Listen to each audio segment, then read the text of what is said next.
Hi, it's David. Welcome back to the Weekly Sidekick. Every week I share one quick takeaway from what we're seeing at Bright Eye, and always with something founders can use right away. Let's jump in. So today I want to talk about the one part that quietly kills most fundraising processes for founders. For us at Bright Eye, this is definitely the deal maker or deal breaker. It always comes up in our investment committees. We're currently analyzing a few opportunities, and even though we like the market, the founders, the product, we need to have a strong conviction on that part. And that part is the real market insight behind a pitch. You know that question every investor asks, why now? It sounds simple, but it's the one that separates great pitches from okay or bad ones in full transparency. And let's be honest, 2025 is not an easy year for fundraising, not easy for founders, not easy for VC managers. But what is interesting is that there are plenty of capital around, but conviction does become rare. VCs are not short on deals at the moment, but I would argue that they are short on belief, especially with the AI hype. So let's unpack what makes a great market insight. Granted, this is personal and arguably there are many other ways to spot one market insight and to build one. But in my case, I'm really looking for clues in three areas. The first one is the timing, so why now? The second one is the specific pain point, so why this niche, for instance? And the third one is the unique angle. In other words, why you?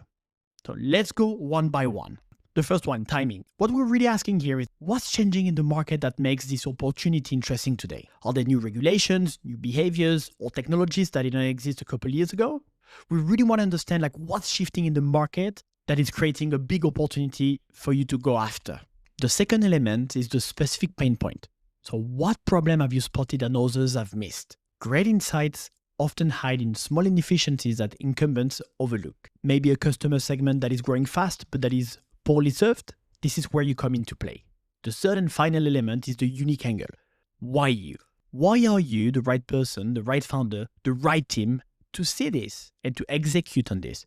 The best insights often come from lived experiences, something that you've felt as a founder, not something that you researched. Let's take two examples of famous companies. One in our space, in the learning space, let's take Duolingo, and let's take Airbnb.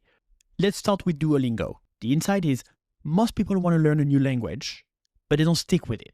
Not because it's too hard, but because it's boring and expensive, and people generally lack of motivation. Their insight was fairly simple, but it was behavioral. Motivation beats information. They turned learning into a game. They unlocked persistence and engagement. This is the insight of Duolingo, right? People still want to learn, but the learning process is a painful process for most people, right? So let's try to find new ways, new formats, new mechanisms to deliver a more engaging, more fun learning experience. For Airbnb, it's a bit different. The insight is that millions of people had spare rooms in their homes. Millions more people wanted cheaper and more personal travel experiences. But the barrier wasn't demand, it was trust in this case. The real insight wasn't we can do hotels cheaper. It was we can build enough trust for people to open their homes. This way they unlocked willingness, not just supply. So now if we come back to the learning space, something that we are seeing a lot at the moment is that AI is transforming education and training. Sure, it's a trend, right?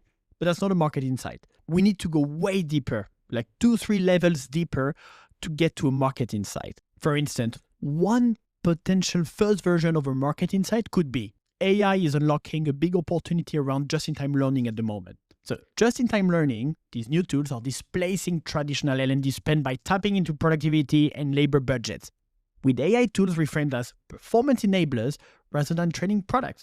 And this could be the very first version of a market insight. Of course, we would need to go way deeper into the timing, the specific pain point, the unique angle, but you get the point. The insight here is that AI is transforming the way that money is being spent, and the tools that are the training tools that could be positioned as more of a productivity tools and merging learning and productivity together.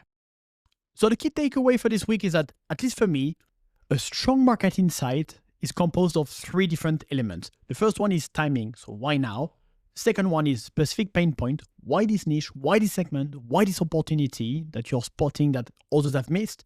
And finally, your unique angle. Why you? Why are you the right person to see this? Hope that you get the point.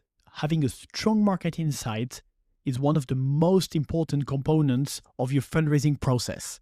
It's how you prove you're not reacting to the world, but you're actually reading it. And that's what makes investors believe in you, not just your idea. You can have the best product and team, but without clarity and a strong market insight, the story falls flat. That's it for this week's Sidekick, and thanks for tuning in. If you've got thoughts, feedback, questions, I'd love to hear them. Please feel free to reach out at dg@brighteyevc.com, and I'll see you next week.